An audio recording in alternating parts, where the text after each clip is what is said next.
Qual o simbolismo da coruja? Você já ouviu falar sobre a lenda das 13 avós? Qual a importância da prece e de enxergar a beleza da vida? Estas e outras perguntas serão respondidas nessa entrevista gravada em São Paulo com Flaviana Fernandes Ribeiro, que é artista plástica, arteterapeuta, historiadora, mãe e desde 1995 atua ativamente no caminho artístico terapêutico, no olhar da medicina complementar e no caminho xamânico, resgatando sua ancestralidade e pesquisando as diferentes etnias, seus saberes curativos, histórias e filosofias. É artista selecionada no cenário do Senhor Brasil com Rolando Boldrin na TV Cultura. Acompanhe, curta e compartilhe mais uma excelente entrevista aqui no Consciência Próspera. Que as melhores energias cheguem até você.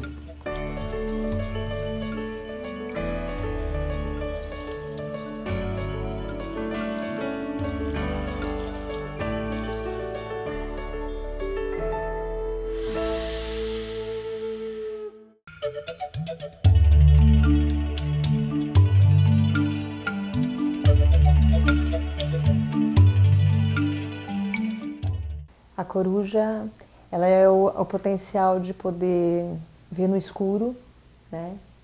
Ela tem o potencial de ir até a morte, voltar, ultrapassar um portal, né, escuro da noite e voltar.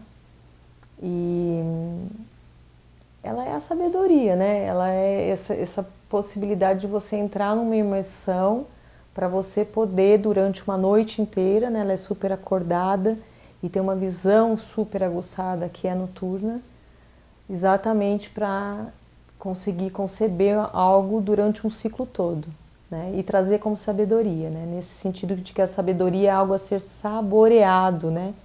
E não só a ser captado, né? Algo precisa ser olhado, né? Precisa se voar com ele. Então ela traz a sabedoria no sentido também de buscar o tempo, né? Para trazer a revelação de algo que ela foi buscar.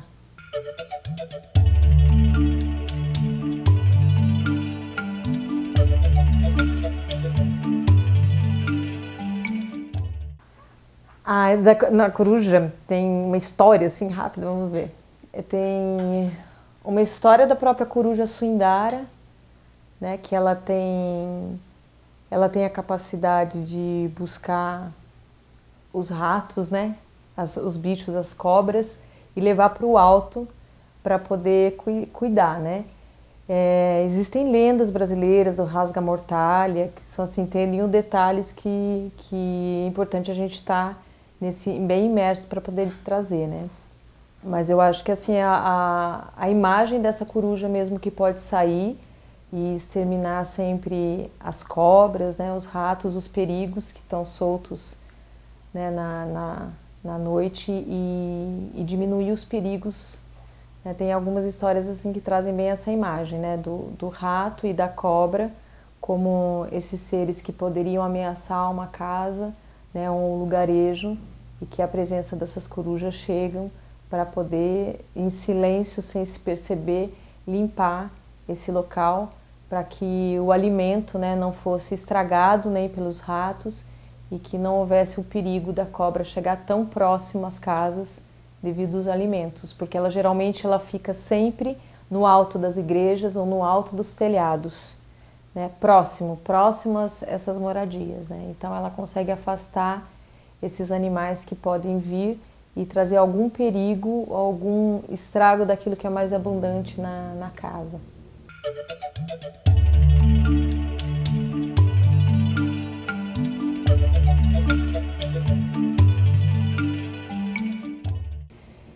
Eu acho que o crescimento dos círculos das mulheres vem por uma necessidade, eu acho, novamente, de a gente reunir um pouco do que havia na antiguidade, que eram as tendas lunares.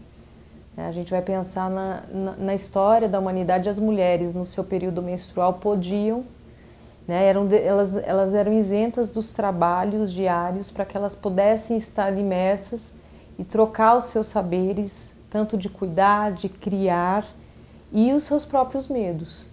E eu acho que os círculos, eles trazem esse espaço do convívio e do diálogo, né, principalmente de coisas que às vezes a mulher tem medos, preocupações, traumas e vontade de conversar com as iguais, com a experiência que a outra já teve, né? Até criar o filho, né? Aquele manual que não vem, mas com uma irmã, né? Com uma outra mulher, você que já teve um filho, você olha para ela e você fala, nossa, ela deve saber. Então acho que os ciclos, eles trazem novamente um pouco desse resgate ancestral, dessa necessidade que estava na nossa alma de poder estar em alguns momentos reunidas para trocar esses saberes, porque ser nós, as mulheres, as cuidadoras, né? As cuidadoras das crianças e desse futuro da aldeia, né? E isso é algo que está sendo acordado aí, porque no mundo que a gente está vivendo com poucos círculos, poucas rodas, né? Poucas fogueiras, não só os círculos de mulheres, mas todos os encontros, volta a ser necessário, porque a maior qualidade do ser humano, que nos faz humano, é o encontro com outro ser humano. Não no face a face, né? Não só nessa imagem virtual, a gente precisa da voz, do jeito do outro ser, da experiência e da história do outro, para que a gente possa nos inspirar, nos espelhar e criar alguns resultados efetivos para algumas tomadas de decisão. Então eu confio e acredito que muitos círculos de mulheres, muitos círculos de saberes, né, eles estão por emergir, porque a gente vai se sentir muito solitário, né, muito sem referência se nós não estivermos fazendo essa busca. E aí são buscas muito amorosas, onde se canta, se conversa e a gente se sente mais humanizado. Então vai crescer, eu confio nisso.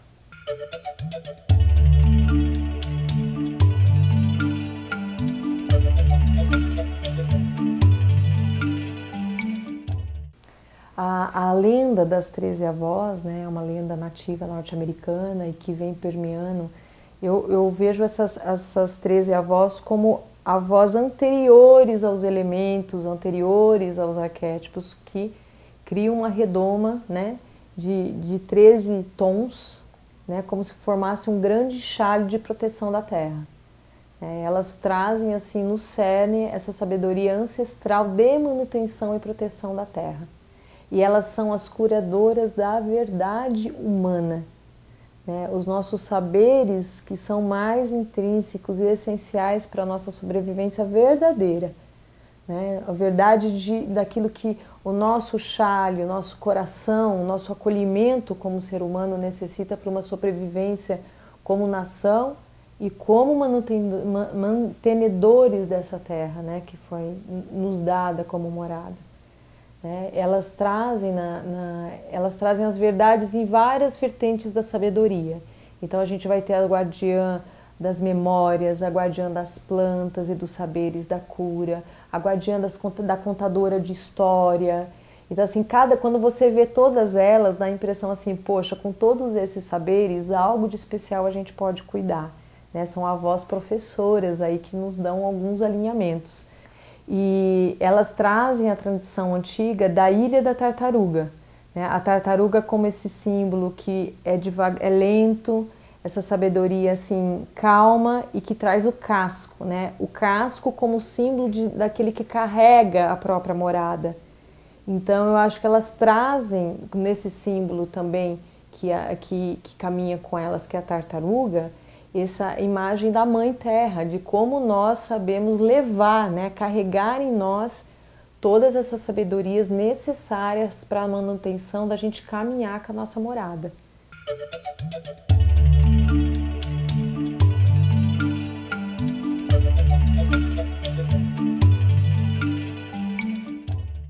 Como valorizar os episódios da vida?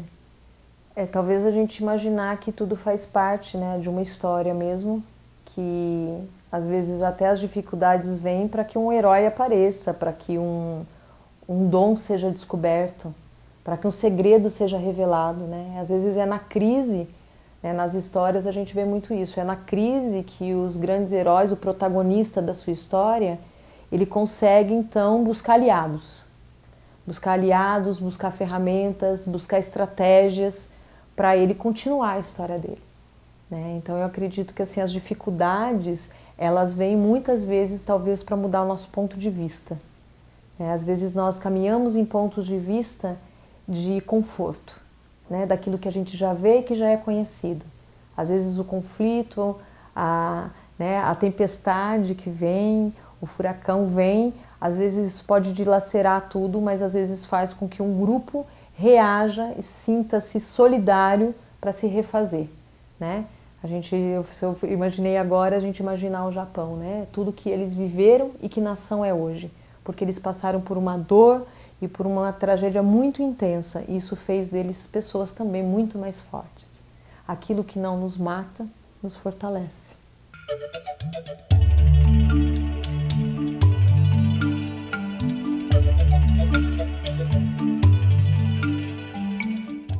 Então, eu trabalho com as bonecas, veio do resultado de uma crise.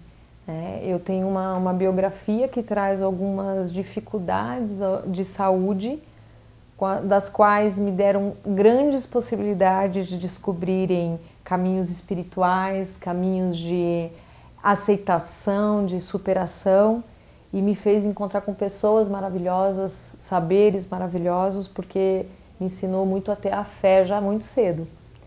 E houve um momento na minha vida onde eu passei por um processo de saúde bem intenso, eu tinha que ficar muito quietinha e eu estava muito gelada, né? Meu corpo ficava muito gelado. E aí, com todo o caminho meu da arte-terapia, eu comecei a tentar entender os materiais e conheci um pouco da lã de carneiro, do trabalho de feltragem que vem pela pedagogia Waldorf e pelos estudos ligados à antroposofia. E nesses estudos traz toda a qualidade anímica e de calor que vive na lã de carneiro. E aí, com isso, eu fui buscar um curso, né, com o pessoal lá da Três Fontes, em Campinas, fiz um curso. E desse curso me despertou uma coisa muito grande. Eu tinha que aprender a fazer uma boneca que não fosse só um anjo aéreo ou uma fada, mas que fosse uma boneca que ficasse em pé. Porque era o que eu mais queria, era voltar e ficar em pé e continuar a minha caminhada, a minha jornada. E aí eu peguei o desafio, não queria arames, eu queria algo que fosse realmente produtor de calor, de beleza, né? Que trouxesse um pouco das coisas que estavam também de sabedoria do meu caminho. Então eu fui persistente até que as bonecas ficassem em pé. E hoje isso é uma das características do meu trabalho. As bonecas, elas não são todinhas em pura lã, não existe estrutura interna nenhuma, a não ser muito trabalho de agulha de feltrar. Eu brinco que a agulha é a consciência na feltragem, então tem que ter muita consciência. Eu brinco que é o tempo de gestar, elas são gestadas no tempo das coisas, da paciência, e todas ficam em pezinho. E com isso elas têm a possibilidade de formar círculos, de parecer que elas podem andar. Então elas conseguem ficar nesse espaço, que é esse espaço assim, humano do caminhar mesmo, né? E não só o espaço aéreo dessa fé, né, de algo angelical que a gente busca e pode estar distante de nós. Eu senti que quando eu consegui fazer isso, eu me fortaleci, eu me aqueci, o tempo passou mais rápido. E a possibilidade de criar algo que é novo, e elas encantam, me encantam também. Elas se tornaram um caminho de meditação, um caminho de criação, um caminho de afeto e beleza. E eu honro essa criação porque elas fazem parte da minha vida, né? Da minha vida em pé, né? É por isso que elas são tão especiais, para mim e para quem pede uma gestação delas e recebe numa nova morada.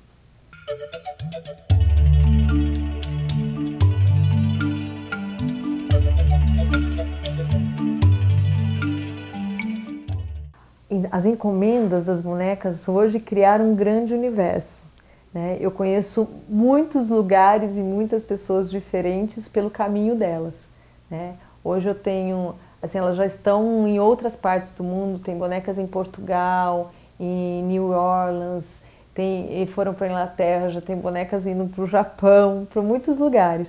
E no Brasil, em muitos lugares, né? Então tem amigas da Bahia, do Rio. Aqui mesmo tem que agradecer aqui a Mariana Terra de Petrópolis, né? O Macílio aqui de São Paulo.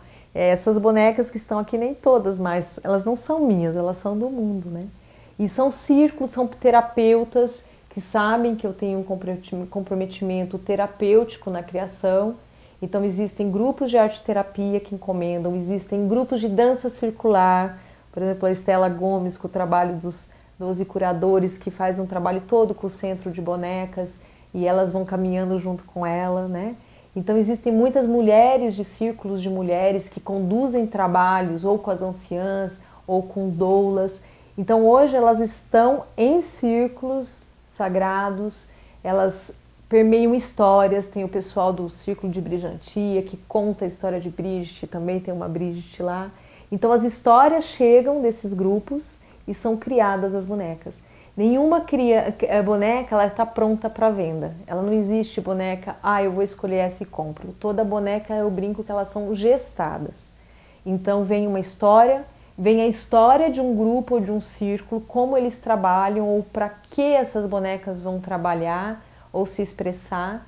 E então num trabalho de troca, de conversa entre eu e a pessoa que quer recebê-la e conhecer um pouco mais desse lugar onde ela vai morar, elas vão contando um pouquinho do que elas querem ser. E aí ela vai sendo gestada, às vezes durante meses, até ela estar finalizada e as fotos chegam, tá tudo ok, e elas vão nas suas caixinhas para chegar e continuar o seu trabalho. E vão se espalhando, contando as histórias delas.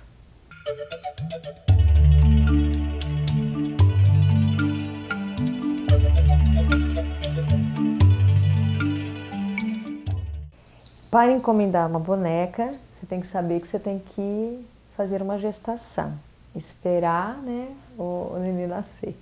E aí eu tenho a minha página, geralmente é pelo Facebook, eu tenho a página Suindara Ribeiro, que é a minha pessoal, e Suindara Arte Terapia, que dá para as pessoas entrarem, ver as fotos. Geralmente toda foto é complementada com uma poesia, que conta um pouquinho do que foi a jornada dessa criação. Então as poesias vêm para encantá-las mesmo e trazer elas com a alma, porque eu brinco que elas têm uma alma, né? Então as pessoas sempre que quiserem vão entrar em contato, a gente vai sempre conversar, sempre vai nascer uma história, aí vão ser encomendadas as meadas, elas vão chegar e aí começa o processo de gestação e de criação das bonecas até que seja o momento delas chegarem para os círculos, para os espaços terapêuticos que elas vão fazer parte.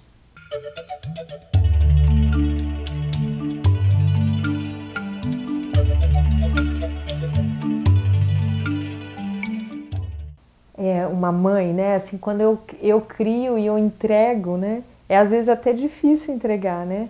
Porque tem uma parte que criou, né? E tem a outra parte que fez o pedido e vai receber para trabalhar. E aí eu só peço que elas levem tudo aquilo que eu ensinei para elas, né? Eu toque leve, a sabedoria das histórias, que essa verdade que vive, né, em fazer com calma, né, no processo de perfeição, de não ter as falhas, de cada cabelinho estar bonitinho no lugar, né, de ter um detalhe de um sino, de um cajado, de uma pedrinha pendurada, né, lembrar para cada mãe que assim, para cada filho, que as memórias estão nos detalhes, são nos detalhes, não são nas suas histórias contadas todas de longo prazo. São nos detalhes delicados que a gente põe na vida, de si, do outro, que a gente deu como um presente e com toda a verdade.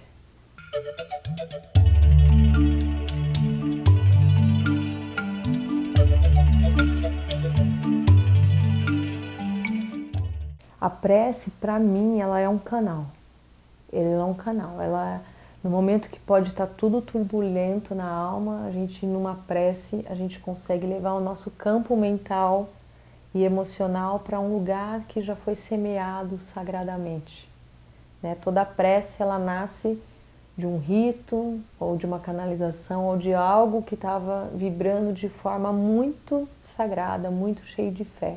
Então, às vezes, ela é uma fórmula pronta, né? De quando a gente não tem solução, a gente então reverencia e entra em uma oração, né? Ela ora a ação, ela traz uma nova oralidade, né? Ela aprecia uma nova ação dentro de nós, que às vezes não tem solução, mas ela pode ser ligada a um eu maior, superior, né? Que a gente pede para que nos guie, né? Toda prece talvez venha de um grande ancestral, que a gente põe na mão dele a nossa bênção, né? Uma prece para mim é uma bênção. Então, quando a gente é abençoado, né, pela mãe, pela avó, pelos pais, né, a gente está no caminho protegido. Como enxergar a beleza? A beleza, para mim, é uma palavra muito importante, principalmente nesse caminho xamânico que fala que nós temos que caminhar em beleza. A beleza, ela é uma parte fundamental da arte-terapia, porque é a gente criar imagens do belo, né, imagens tranquilas e serenas para que sejam imagens de paz, que nos acalmem. Então, como encontrar a beleza? Para mim é contemplar a natureza. É de repente conseguir ver que tem tempestade, mas depois vem aquela chuva brava, mas no dia seguinte o solo está molhadinho e aí desperta uma nova flor. Né? É perceber que uma flor morre e outra está nascendo, e quando elas nascem vêm abelhas, e que tudo isso é um milagre divino e um espetáculo em imagens que está todos os dias a nos ver. Que basta a gente então abrir um véu e falar, eu quero ver uma beleza nesse momento. E aí de repente ver essa beleza. E pode ser também no gesto de uma mãe que pega a mão de um filho para caminhar, no gesto de alguém que olha para uma pessoa que precisa atravessar uma rua e oferta a sua mão, nos gestos de gentileza, né? De ser gentil com o outro e de, mesmo sem conhecer, você tentar olhar nos olhos do outro e fazer o seu melhor. É a gente caminhar em beleza também, é a gente usar as nossas melhores ferramentas, né, de amor, de afeto, de fazer pelo outro o mínimo que faz com que ele sinta que a gente acarinhou o que a gente foi acarinhado também. Eu acho que isso é caminhar em beleza. E quando a gente não encontra afetos ou pessoas, que a gente possa ver esse esplendor, essa natureza que nos guia e nos ensina todo dia com as suas mortes e ressurreições, que a vida sempre está viva e nascendo para a gente, em espetáculos que a gente ainda não explica.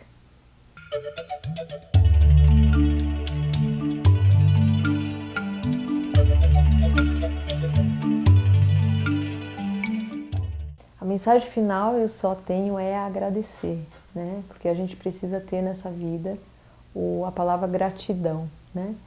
Que a gratidão vem de agraciado, né? Então eu agradeço a oportunidade de estar aqui, conversar, né? Não sei se eu te conheço, não sei se você me conhece, mas eu tive nesse momento a oportunidade e a gratidão de estar expondo, né, nesse universo as minhas palavras, as minhas preciosidades, minhas crias, né? E as coisas que a gente tem tão humanamente iguais.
Yeah.